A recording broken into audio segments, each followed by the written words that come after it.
quem é Diego Martins? O que ele tem a oferecer, qual, digamos, é o seu plano para a cidade de Taubaté e região? Você poderia estar explicando para a gente um pouco mais? Sim, Rodrigo. Vamos lá. Em primeiro lugar, bom dia. Bom dia. Tudo bem? Bom dia aos amigos internautas da Infotal. Bom dia, minha amiga Márcia, minha amiga Carla, né, que estão por trás desse grande veículo de comunicação da cidade, que tem trazido bastante informação, tem realmente feito um trabalho junto às comunidades de Taubaté. Isso é muito importante. Gostaria de dizer o seguinte, eu na verdade sou advogado, sou publicitário, sou empresário na área de comunicação e a gente vem de uma família que tem uma tradição política, né? Meu pai foi prefeito por 3 vezes, foi deputado estadual, hoje o meu irmão é prefeito de Taubaté. E a partir de um determinado momento, a gente entendeu que era necessário você ter um deputado federal que pudesse atender Taubaté e a nossa região. Por quê? Porque grande parte dos recursos hoje estão em Brasília. 62% dos impostos que nós pagamos vão para Brasília. E muito pouco desses impostos retornam para a nossa cidade, para a nossa região. Então a gente tem está empreendendo uma campanha para deputado federal exatamente para a gente procurar ir atrás desses recursos, procurar trazer esse retorno do governo federal para a nossa região. A gente tem algumas ideias que são importantes e que eu acho que podem balizar o nosso mandato. Então é o seguinte, a primeira coisa é a ampliação dos leitos de hospital para a região. Hoje, nós, segundo o Ministério da Saúde, temos um déficit de quase 400 leitos. Então a gente precisa melhorar isso, precisa acabar com essas filas das internações, precisa acabar com esse problema de não ter leitos de UTI. Né? Às vezes as pessoas precisam ser internadas em UTI, não tem. E a gente sabe que quando a pessoa não tem UTI, muitas vezes ela acaba indo ao óbito, porque ela não tem isso, não é feito o seu tratamento médico. Então isso é uma coisa que a gente precisa batalhar, e o governo federal tem condições de investir. Tem condições de investir no Vale do Paraíba, tem condições de investir em Taubaté. Outro projeto interessante que nós temos é a questão do investimento em rodovias. Né? A gente tem a rodovia Dutra, que há mais de 50 anos que não existe uma grande obra aqui na nossa região, a rodovia Presidente Dutra. A rodovia Presidente Dutra é uma rodovia da década de 50. Então a gente já sabe que há muito tempo ela não suporta toda a capacidade de trânsito que teria que suportar aqui na nossa região. Então a gente precisa pleitear, a gente vai pleitear ao governo federal uma duplicação das duas pistas, tanto a que vai sentido São Paulo quanto a que vai sentido Rio, de Taubaté até Queluz. Então isso eu acredito que vai ajudar muito o desenvolvimento da região, vai ajudar a desenvolver o turismo, que é latente aqui na nossa região. Outras ideias que a gente pode trazer à tona, essa mais voltada para Taubaté, é a gente fazer um investimento para transformar Taubaté efetivamente em instância turística do Estado de São Paulo.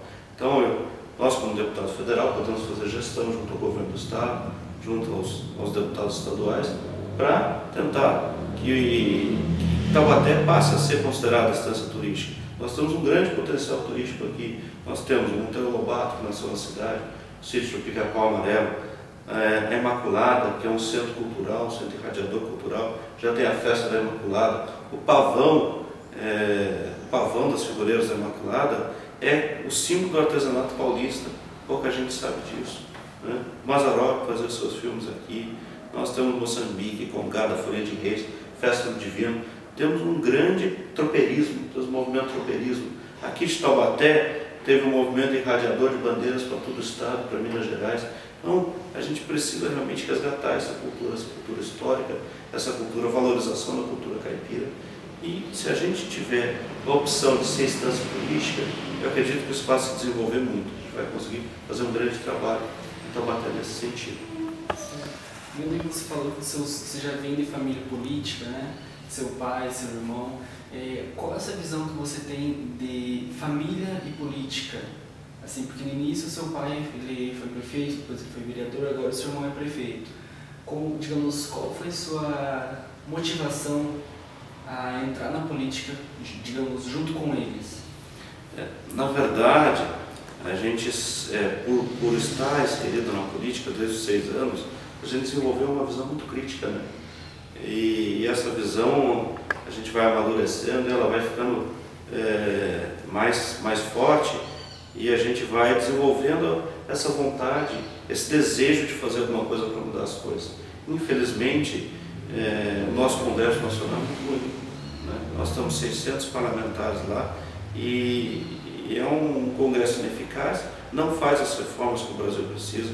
Nós não temos visto intenção do governo e dos nossos parlamentares de fazer as reformas políticas, de fazer reforma tributária, de fazer reforma eleitoral, de fazer uma reforma previdenciária. Outra crueldade que o governo federal faz é o fator previdenciário, quer dizer, os aposentados se aposentarem com 4 ou 5 salários, dentro de 2, 3 anos, está valendo apenas um. Então, essas coisas precisam mudar. A gente fica olhando isso com indignação. Você pega esses aposentados, esses idosos, eles estão na fase da vida que mais precisam de dinheiro, que o convênio médico é caro, né? Que precisa comprar remédio, e eles têm menos dinheiro, né? E não tem mais aquela vitalidade, aquela força de trabalho que tinham antes. Então, a gente precisa realmente rever essas coisas no Brasil, né? A gente precisa parar de ter esse estado paternalista e começar realmente a pensar nas coisas que realmente importam. O patrimônio de um país é o seu povo. Se você não cuida do seu povo, então você não está cuidando do seu país, né? O que o governo federal faz com a montanha de arrecadação que ela faz? Nós temos um país que arrecada imposto no nível da Noruega e temos uma saúde igual a de Bangladesh. Esse é o problema, né? Nós temos uma arrecadação de imposto de primeiro mundo e temos um serviço público de 4ª ou 5ª categoria, infelizmente. Olhando em vista que digamos, você falou assim, que o governo, assim, de certa forma, o governo é meio precário, certo? Assim, como que você, estando lá, quais são as mudanças que você vê que são necessárias, que você vai lutar para que aconteça? Olha, o que eu acho que são prioritárias para o nosso país? Primeira coisa, como eu falei para você, é a reforma previdenciária. A gente precisa dar a melhor condição de vida para os nossos idosos aposentados. Isso é uma vergonha, temos que lutar por isso. Segunda coisa importante é fazer essa reforma tributária. É injusto, isso atrapalha o crescimento do país. Veja, eu sou empresário, a gente trabalhava quase 4 meses para pagar tributos, né? Isso não dá para ser assim. E a gente paga tributos e esse dinheiro não retorna para a sociedade.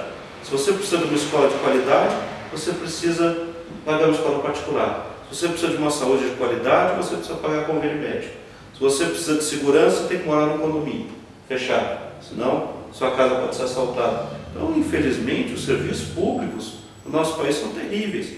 A gente precisa, primeiro, ser um pouco mais pragmático, né? Que esse dinheiro chegue aos municípios. Eu sou municipalista, a vida do cidadão acontece no município. Então, os repasses desses recursos têm que ser maiores para o município. No município é onde se resolve os problemas. Você pega estruturas enormes, como o governo do estado de São Paulo, que tem uma educação com mais de 4 milhões de alunos, é dificílimo gerir isso. Se você municipalizasse toda a educação, seria muito mais fácil, só que tem que repassar o recurso, senão você arrebenta com a cidade. Então, diversas coisas que a gente acredita que precisam ser mudadas. É evidente que, como deputado federal, a gente não vai fazer tudo sozinho, né? A gente nem tem poder para isso. Mas a gente tem condição de ser mais uma força no sentido de fazer as mudanças que o país precisa. Certo. Relativo a forças que o Brasil precisa, digamos, aqui em Taubaté, assim, a gente viu que o seu irmão ele tá ajudando muito a cidade. Como está passando em várias fontes, é que a Prefeitura de Taubaté hoje em dia já não deve mais nada.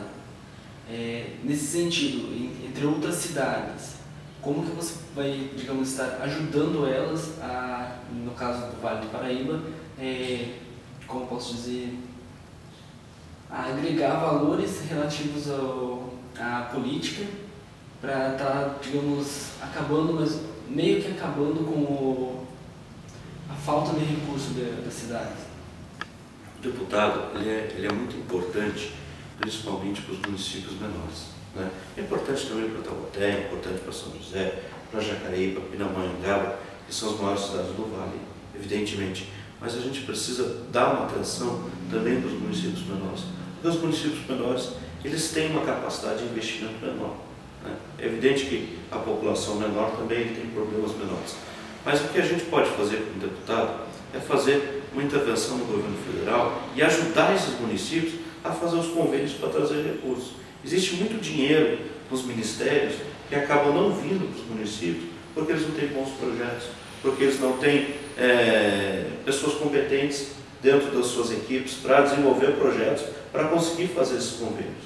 Eu não sei se você sabe, mas para você desenvolver, para você trazer recursos do governo federal, você tem que ter projetos viáveis, que são analisados pelos técnicos dos ministérios. E esses projetos, se não tiverem de acordo, o município não tiver adimplente com todas as suas obrigações em relação aos outros poderes, em relação ao INSS, ele não consegue se conveniar. Então a gente, como deputado, pode fazer uma gestão para ajudar esses municípios a regularizar a situação, para ajudar esses municípios a desenvolver esses projetos, para ajudar esses municípios, dentro de toda a burocracia que existe, né? Burocracia estatal no Brasil é muito grande, para ajudar esses municípios a se desenvolver em Brasília. O nosso escritório vai ser o ponto de partida para todos os municípios do Vale acessarem qualquer organismo governamental de Brasília. Essa é a nossa ideia. Para você ter uma ideia, de cada 10 projetos, apenas 4 são conveniados. Ou seja, 6 ficam sem convênio e o dinheiro fica parado no Brasil. Então você fica lá com aquela montanha de dinheiro que não consegue vir para cá, porque a gente também não desenvolve bons projetos. Isso se repete, essa é uma história que se repete já há muitos anos. Aqui no Vale a gente tem condição de fazer um trabalho, a gente pretende ter uma assessoria com viés técnico para ajudar esses municípios também. Todos os políticos, eles têm as mesmas ideias, digamos assim. A gente vai estar entrando na área da saúde para ter mais hospitais, a gente vai fazer mais escolas para ter mais, digamos, acesso à educação. Mas qual é a sua ideia de inovação? O seu diferencial dos outros políticos? O que deve fazer, falar, esse é do Diego. O Diego que fez, ele proporcionou isso para nós. Qual é o seu diferencial em relação aos outros? Eu acho que o maior diferencial que o político tem é fazer efetivamente acontecer, né? Porque ninguém vai inventar a roda. A gente sabe o que precisa ser feito. A gente precisa ampliar a oferta de leitos hospitalares. A gente precisa ampliar a oferta de vagas de ensino superior. A gente precisa democratizar mais o acesso ao ensino de qualidade. Então, são coisas que precisam ser feitas no Brasil. A gente primeiro precisa fazer o básico, né? Para depois desenvolver grandes projetos. O grande problema é que não é feito. O grande problema é que os políticos falam muito e fazem pouco. Hoje você está vendo uma grande transformação na cidade de Taubaté, como você mesmo falou. Você tem um prefeito aí que se comprometeu a fazer o sistema de câmeras de segurança e fez. Você tem um prefeito que se comprometeu a implantar a atividade delegada e hoje tem 150 policiais na rua. Você tem um prefeito que se comprometeu a recuperar o pavimento do município e hoje você tem aí quase 150 frentes de obra. Então, o que precisa ser feito é os políticos colocarem em prática o que eles prometem, né? Nesse sentido, a gente entende que esse vai ser o grande diferencial. Vai ser trabalho, vai ser dedicação e vai ser realmente você se dedicar ao serviço público, se dedicar às pessoas. Isso é que é o diferencial, né? A gente vê muito político aí que se candidata porque quer eleger marido, porque quer ser vereador na próxima eleição, porque quer fazer uma carreira política, quer um cargo em Brasília, quer um cargo em São Paulo. Isso não é nosso objetivo, a gente quer ser deputado federal, né? A gente realmente está focado nisso. A gente poderia concorrer a outros cargos, mas a gente entende que o nosso vale, que é a nossa cidade, precisa de um deputado federal. Então, o nosso diferencial realmente, se a gente chegar lá, se o povo de Taubaté, o povo do Vale do Paraíba nos eleger, vai ser trabalho. Trabalho, trabalho, trabalho, muito trabalho pela nossa população. Certo. Agora só digamos, para quem muitas pessoas sabem que o deputado ele está lá para fazer alguma coisa. Agora explica para a gente qual é a função do deputado federal. Então, o deputado federal, na verdade, ele tem as funções constitucionais, né? A função constitucional dele principal é a elaboração de toda a legislação federal. A legislação federal, grosso modo, compõe a legislação penal, os crimes, a legislação processual, a legislação trabalhista, a legislação previdenciária, as reformas constitucionais, a legislação eleitoral. Então, todo esse conjunto de leis, quem analisa, quem discute, quem propõe e quem vota para aprovar ou para não aprovar são os deputados federais e os senadores, ou seja, o Congresso Nacional. Outra função que ele tem é fiscalização. Fiscalização do Poder Executivo.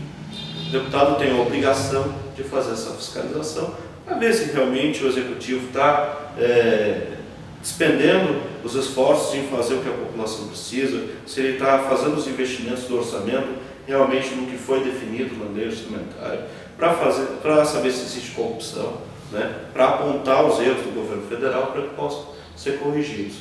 E, em última instância, no nosso caso, o que a gente pretende fazer também é uma representação regional.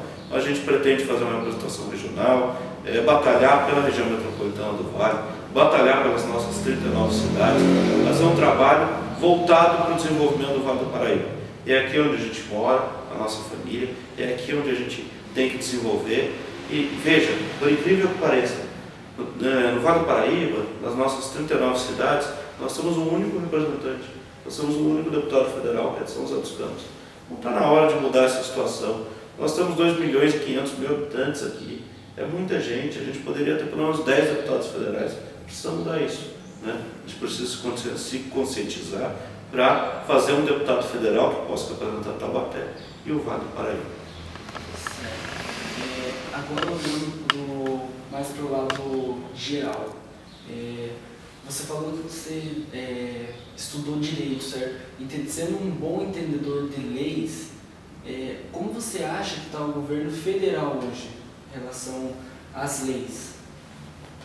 Eu acho que o governo federal, depois de 12 anos, né, de um mesmo modelo de governo, a gente vê que realmente houve muito desgaste e esse governo ele fez alguns avanços, principalmente na área social, que a gente entende que precisavam ser feitos, embora acredito que precisam ser corrigidos, né? A gente precisa ser corrigido a questão principalmente da qualificação do indivíduo que o governo federal não cuidou nesses 12 anos. Mas em relação à questão da legislação, pecou muito, falhou muito. Veja, podia ter feito uma reforma tributária, como eu falei para você, podia ter criado um imposto único, sou a favor do imposto único, podia ter mudado esse pacto federativo. Hoje 62% dos recursos ficam para a União, né? 27% do Estado, o município fica muito pouco, né? Porque tem o bolo de recursos dos impostos. Então a gente precisa mudar esse pacto federativo, precisa ter uma força maior para o município. Outra coisa que a gente precisa rever é a questão da legislação previdenciária, a gente precisa rever a questão da legislação penal. A nossa legislação penal não está mais funcionando, né? A gente precisa pensar realmente seriamente na questão da minoridade penal. Hoje em dia, a pessoa com 16 anos, ela pode votar, ela tem experiência sexual, ela tem um desenvolvimento muito maior do que tinha há 30, 40, 50 anos, o nosso Código Penal da década de 40, né? Então isso tudo precisa ser revisto. A nossa legislação também de política carcerária precisa ser revista, o governo precisa investir mais, sabe? As prisões não podem ser depósitos de pessoas, precisa realmente dar um viés educativo para isso, senão também você não faz a política prisional adequada. O que acontece? O sujeito vai sair de lá e vai continuar cometendo crimes. Você tem que ajudar essa pessoa a encontrar um caminho melhor do crime para a sociedade, né? Essa é a função de um estabelecimento prisional. A função tem que ser educativa, tem que ser pedagógica. Não pode ser simplesmente jogar o cara lá e punir pelo que ele fez. Então, diversas coisas eu acho que o governo federal, depois de 12 anos, podia ter empreendido, podia ter desenvolvido. Mas infelizmente isso não aconteceu. Vamos, oxalá, né, que isso melhore daqui para frente. Vamos torcer para que o novo governo aconteça, venha e ajude a resolver os grandes problemas que o Brasil tem.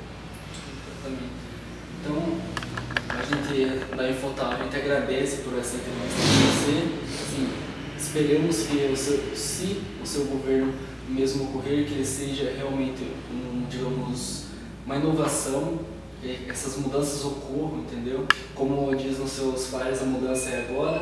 Esperamos que essa mudança seja sempre e para melhor. Muito obrigado, Jorge. Muito obrigado. Tenha um bom dia. Obrigado para vocês também. E um grande abraço a todos os internautas e amigos aí do Infotal.